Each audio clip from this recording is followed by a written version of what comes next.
तो क्या बीजेपी से बगावत कर चंपई सोरेन करेंगे जेएमएम में वापसी? इस वक्त की बड़ी खबर सामने आ रही है झारखंड से। आपको बता दें कि झारखंड मुक्ति मोर्चा पार्टी की तरफ से चंपई सोरेन को बड़ा ऑफर दिया गया है। आपको बता दें कि झारखंड में विधानसभा चुनाव संपन्न हुए, परिणाम भी सामने आए। इंडिया गठबंधन की सरकार बन रही है, जिसके तहत झारखंड मुक्ति मोर्चा, जो कि हेमंत सोरेन की पार्टी है, उसने 34 सीटों पर जीत हासिल की। इसके अलावा कांग्रेस ने 16, आरजेडी ने 4, वहीं भारतीय जनता पार्टी ने 21 और जो तमाम सहयोगी दल थे उनको कुल मिलाकर 3, यानी 24 सीटों पर एनडीए की जीत होती है। लेकिन सरकार इंडिया गठबंधन की बनने जा रही है। लेकिन इन सबके बीच अब झारखंड की राजनीति में एक बड़ा उलटफेर होने के संकेत मिलने लगे हैं। आपको बता दें कि हेमंत सोरेन की पार्टी की तरफ से चंपई सोरेन को बड़ा ऑफर दिया गया है। जो उनके प्रवक्ता हैं सुप्रिया भट्टाचार्य ने खुले तौर पर कहा है कि जो जेएमएम से बगावत करके जेएमएम को छोड़कर बीजेपी में गए चंपई सोरेन अगर इस्तीफा देकर जेएमएम में वापसी करते हैं तो पार्टी इस पर विचार करेगी। तो क्या चंपई सोरेन को अब हेमंत सोरेन कोई बड़ा पद देने वाले हैं, क्योंकि सरकार इंडिया गठबंधन की बन रही है? इस मुद्दे पर बातचीत करेंगे, क्योंकि झारखंड की राजनीति इस वक्त उलझी हुई सी नजर आ रही है। सर, कैसे देख रहे हैं आप? जिस तरीके से देखा जाए तो जो चंपई सोरेन थे, जिन्होंने चुनाव से ठीक पहले बीजेपी का रुख किया था और कहीं ना कहीं वो नाराज हो गए थे जब उनसे मुख्यमंत्री पद से इस्तीफा दिलवाया गया, कैसे देख रहे हैं आप इस ऑफर को लेकर? देखिए, चंपई सोरेन झारखंड की राजनीति में सबसे बड़े नामों में से एक नाम है। पहली बात तो हमें यही समझना चाहिए, क्योंकि 1990 के दशक से लगातार वो कह सकते हैं सक्रिय तौर पर शिबू सोरेन के साथ में झारखंड को अलग करने की या अलग राज्य बनाने की मुहिम में लगे रहे हैं और बड़े कर्मठ कार्यकर्ताओं में से एक रहे हैं। शिबू सोरेन को बहुत ज़्यादा वो इज्जत देते हैं, बहुत मान सम्मान देते हैं। और जब जेएमएम की सरकार पहली बार बनी तब भी उनको मंत्री पद दिया गया। उसके बाद जब जब सरकारों में जेएमएम पार्टी रही तो यहाँ पर जो चंपई सोरेन, उनकी जो पूछ है वो काफ़ी ज़्यादा हुई। लेकिन जिस तरह से हम देख रहे थे कि जब जो हेमंत सोरेन के ऊपर बहुत सारे आरोप लगे कि भाई जमीन घोटाला, ये घोटाला, वो घोटाला, ईडी ने रेड की, तमाम बार उनको समन जारी किए, पूछताछ के लिए बुलाया, लेकिन हेमंत सोरेन नहीं गए। आखिरकार उनको घर पे एक तरीके से उनको गिरफ्तार किया गया और जब गिरफ्तार हुए वहाँ पर उन्होंने अपने पद से नैतिक तौर पर इस्तीफा दिया और यहाँ पर इस्तीफा देने के बाद कागज़ पे एक नाम लिखा, जो अगला मुख्यमंत्री होना चाहिए वो चंपई सोरेन का नाम था और चंपई सोरेन को मुख्यमंत्री बनाया जाता है। तब भी सवाल उठते हैं कि भाई हेमंत सोरेन आखिर चंपई सोरेन को मुख्यमंत्री क्यों बनाना, जबकि उनके भाई बसंत सोरेन खुद एमएलए हैं, जो कह सकते हैं वो योग्य हैं, वो बन सकते हैं मुख्यमंत्री। सीता सोरेन उस समय जेएमएम का हिस्सा थी, कह सकते हैं कि हेमंत सोरेन की भाभी हैं और मजबूत नेता के तौर पर देखी जाती हैं, उनको मुख्यमंत्री बनाया जा सकता था। लेकिन हेमंत सोरेन ने तमाम चीज़ों को दरकिनार करते हुए पार्टी के सबसे अनुभवी नेताओं में से एक चंपई सोरेन के नाम पर मोहर लगा दी। अब 5-6 महीने वो मुख्यमंत्री भी रहे। हेमंत सोरेन जेल के अंदर रहे, लेकिन जेल से जैसे ही वो बाहर आते हैं कुछ वक्त के बाद चंपई सोरेन जो हैं अपने पद से हट जाते हैं और हेमंत सोरेन यहाँ पर मुख्यमंत्री बनते हुए नजर आते हैं। यहीं से पूरे का पूरा आपस का जो तालमेल था वो खराब होता हुआ दिखाई पड़ा सिराज की। चंपई सोरेन को ऐसा लगा कि मुझे बेइज्जत किया गया है या मेरा अपमान हुआ है कि पद से मुझे हटाया गया। वहीं बीजेपी इस मौके की तलाश में थी कि उनके हाथ में कोई बड़ा आदिवासी चेहरा आए और यहाँ पर चंपई सोरेन कहने के उनके हाथ में आ गए। उन्होंने तुरंत उनको पार्टी में शामिल करा लिया। लेकिन अब जब परिणाम निकल कर सामने आए हैं सिराज, तो उसमें नजर आता है कि चंपई सोरेन के बीजेपी में आने से कोई बड़ा फायदा बीजेपी को नहीं हुआ, बल्कि घाटा होता हुआ नजर आया। इसके कई उदाहरण हैं। आप देखिए, पहली बात तो ये कि 2019 के चुनाव जब हुए उस वक्त कह सकते हैं कि जेएमएम के पास में 30 सीटें थीं, लेकिन इस बार अगर बात करें तो 34 सीटें पहुंच जाती हैं। 19 के चुनाव बीजेपी के पास 25-26 सीटें थीं, इस बार 21 सीटों पर रह जाती है। तो चंपई सोरेन को लाने का फायदे की बजाय और घाटा कहीं ना कहीं होता बीजेपी को नजर आया। लेकिन जिस तरह से आप कह रहे हैं कि कयासबाजी का दौर चल रहा है और जाहिर बात है कि इस समय झारखंड में राजनीति अपने सबसे ज़्यादा उफान पर नजर आ रही है, क्योंकि यहाँ पर जो जेएमएम गठबंधन है या जो महागठबंधन है, इंडिया गठबंधन है, उसने जिस तरह से यहाँ पर जीत दर्ज की है वो ये बताने के लिए काफ़ी है कि बीजेपी की तमाम जो कोशिशें थी, तमाम जो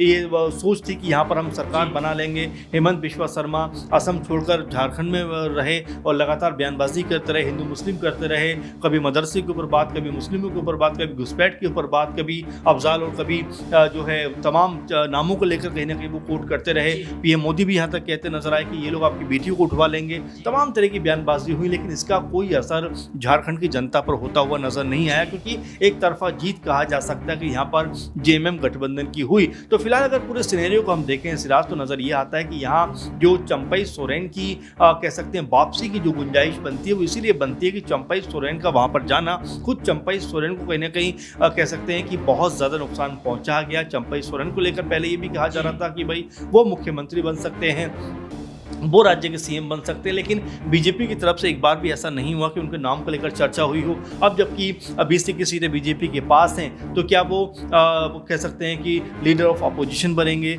नेता प्रतिपक्ष बनेंगे, इसको लेकर भी तो कोई सूचना नहीं है। तो ऐसे में चंपई सोरेन को अपना जो पॉलिटिकल भविष्य है वो कहीं ना कहीं अंधकार में नजर आता है। और दूसरी महत्वपूर्ण बात सिराज की, लगभग 34-35 साल चंपई सोरेन ने जो राजनीति की है वो सीधे सीधे जेएमएम के साथ में की, एक अलग विचारधारा के साथ में की है। रातों रात वो विचारधारा बदल नहीं सकती। चंपई सोरेन इसको बेहतर तरीके से जानते हैं और राजनीति के तमाम जानकारों ने यही बात कही सिराज की, उम्र के इस पड़ाव पर आकर कम से कम चंपई सोरेन को इस तरह से दल नहीं बदलना चाहिए था, क्योंकि उन्होंने जेएमएम को अपनी एक उम्र दी है और जाहिर बात है कि जेएमएम ने भी उनका सम्मान किया, उनको मुख्यमंत्री के तौर पर नवाजा गया है। तो जाहिर बात है कि एक बड़ा ओहदा होता है और वहां पर भी अगर वो नाराज होकर पार्टी छोड़ देते हैं तो क्या बीजेपी में वो सम्मान उनको मिल पाएगा या मिल रहा है? क्योंकि आपने देखा कि मंच पर जब बैठे हुए थे बहुत सारे लोग, चंपई सोरेन भी बैठे हुए थे, तो वहाँ पर गृह मंत्री और बीजेपी के चाणक्य कहे जाने वाले अमित शाह उनको नाम लेकर बाकायदा बुलाते हुए नजर आते हैं। और ये तमाम चीज़ें ऐसी थी जो लगातार सोशल मीडिया पे वायरल भी हुई कि जेएमएम के अंदर एक तरीके से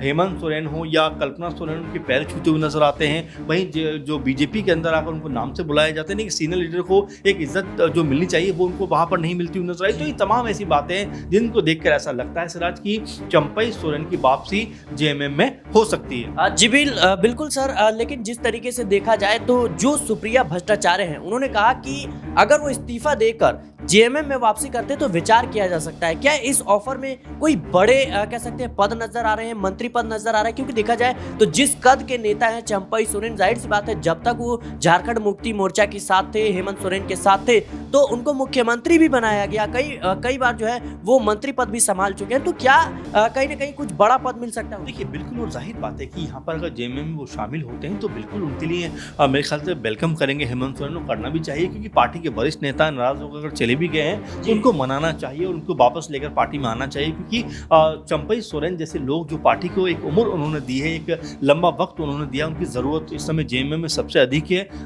बेशक नाराजगी आपस में रही, तमाम रिश्ते आपस में बेहतर नहीं रहे, लेकिन देखिए समय के साथ बहुत सारी चीज़ें बेहतर हो जाती हैं, ठीक हो जाती हैं। चंपई सोरेन को अगर वापस कह सकते हैं जेएमएम में बुलाया जाता है या उनको लिया जाता है तो ये मेरे ख्याल से जेएमएम के लिए भी बेहतर चीज़ होने वाली है, क्योंकि आने वाले दिनों में लोकसभा के चुनाव होंगे, तमाम और चुनाव होंगे, उपचुनाव होंगे, और ऐसे में अगर चंपई सोरेन जेएमएम के अंदर रहते हैं तो जाहिर बात है कि उनको बड़े पद से नवाजा जाएगा। आपने देखा कि जब मुख्यमंत्री बनने की बारी, जैसे मैंने पहले भी कहा, तो सबसे पहला कोई नाम निकल कर सामने आया तो वो चंपई सोरेन का निकल कर आया, जबकि उनके भाई भी एमएलए हैं, उनकी भाभी भी 2 बार की एमएलए हैं। तो यहाँ पर हो सकता है कि उनका नाम भी आ सकता था, लेकिन हेमंत सोरेन ने कोई एक नाम चुना तो वो चंपई सोरेन का चुना। तो यहाँ पर आप समझ सकते हैं कितनी इज्जत कहीं ना कहीं जेएमएम में उनको मिलती रही है। और अब हो सकता है कि जब पूरी तरह से चीज़ें खुलकर सामने आ गई, पूरी तरह से कह सकते हैं खेल जो है वो सामने आ गया, उसमें बीजेपी की जो है वो स्थिति बहुत मजबूत नजर नहीं आ रही, तो हो सकता है कि इसमें यहाँ जो कह सकते हैं कि जो चंपई सोरेन एक बार फिर से